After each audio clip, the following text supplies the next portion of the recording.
Hi friends, నేను ప్రశాంత్ కుమార్ బంగారు. ఈరోజు మేము ముందుకు వస్తున్నాను ఈ బైక్ కోసం చెప్పడానికి.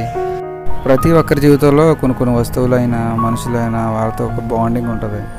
వాటిని మర్చిపోలేము, మళ్ళీ చూస్తాయి లైఫ్లో. వాటి కోసం చెప్పడం కోసం ఈరోజు మేము ముందుకు వచ్చాను.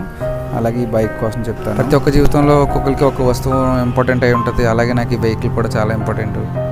ఈ బండి అనుకుంటున్నారా? ఇది బండి కాదు. నా చిన్నప్పుడు నా ఫ్రెండ్, నేను ఎన్నో చిలిపి పనులు, సరదాలు, ఫ్రెండ్స్తో ఎంజాయ్ చేయడాలు, నా నచ్చినట్టు తిరగడానికి ఈ బండి వాడేవాడిని. మా మాయ ఇప్పుడు నాకు కాలేజీ వెళ్ళడానికి బైక్ లేదంటే నాకు మా బైక్ నాకు ఇచ్చేసాడు. అప్పటి నుంచి ఇది నాకు చాలా ఫేవరెట్ అయిపోయింది, మా బెస్ట్ ఫ్రెండ్ అయిపోయింది. ఇదే వెహికల్ మీద 5 ఎక్కువ తిరిగే వాళ్ళం. ఇప్పటికీ మర్చిపోలే నాకు జ్ఞాపకాలన్నీ.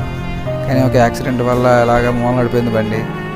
ఏం చేస్తాం, దీన్ని అమ్మలేను, అలాగని చెప్పి రిపేర్ చేయలేను. అందుకే అలా పక్కన పెట్టుకుని అలా ఉంచుకున్నా. అందరికీ ఎంటీలు, డ్యూక్లు, నింజాలు ఇష్టం అయితే నాకు ఈ పల్సర్ అంటే చాలా ఇష్టం. ఎందుకంటే అప్పుడు బైక్ లేని టైంలో మా కొత్త బండి కొనుక్కుని నాకు గిఫ్ట్ కింద ఇచ్చేసాడు. కానీ అప్పటి నుంచి నేను దీన్ని జాగ్రత్తగా చూసుకోవాలనుకున్నా, కానీ కుదరలేదు. ఆయన దగ్గర ఉన్న చెప్పాలి అంటే ఒకప్పుడు ఉన్న పల్సర్లుగా ఉన్న పవర్ ఇప్పుడు ఉన్న పల్సర్లు లేదబ్బా అసలు. అప్పుడు చాలా పవర్ఫుల్ ఉండేది ఇంజన్, ఇప్పుడు అంత పవర్ఫుల్ లేదు. ఈ బండి యాక్సిడెంట్ అయిన తర్వాత చాలా బండ్లు వాడాను, కానీ దీని మీద ఉన్న కంఫర్ట్, ఆ ఫీలింగ్ నాకు ఏ బండి మీద అనిపించలేదు.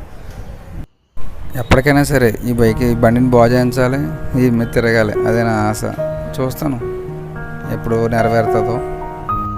నాకు మాత్రమే స్పెషల్ కదా, మా మాయకి కూడా స్పెషల్. ఎందుకంటే వాళ్ళ అమ్మ ఒకసారి ఎక్కింది బైక్ మీద, తర్వాత చనిపోయారు. అప్పటి నుంచి మా మాయకి ఈ బండి అంటే చాలా ఇష్టం. ఆ ఏజ్లో ఇంటర్కి వెళ్ళేటప్పుడు బైక్ మీద వెళ్ళడం అంటే కాలేజీకి అది రకమైన ఫీలింగ్. ఆ టైంలో నేను మా మాయ నాకు బైక్ ఇవ్వకపోతే ఆ ఫీలింగ్ ఉండకపోతే హ్యాపీనెస్ అనేది ఫీల్ అవ్వకపోదు. హ్యాపీ మళ్ళీ వస్తే బాగున్న రోజులు.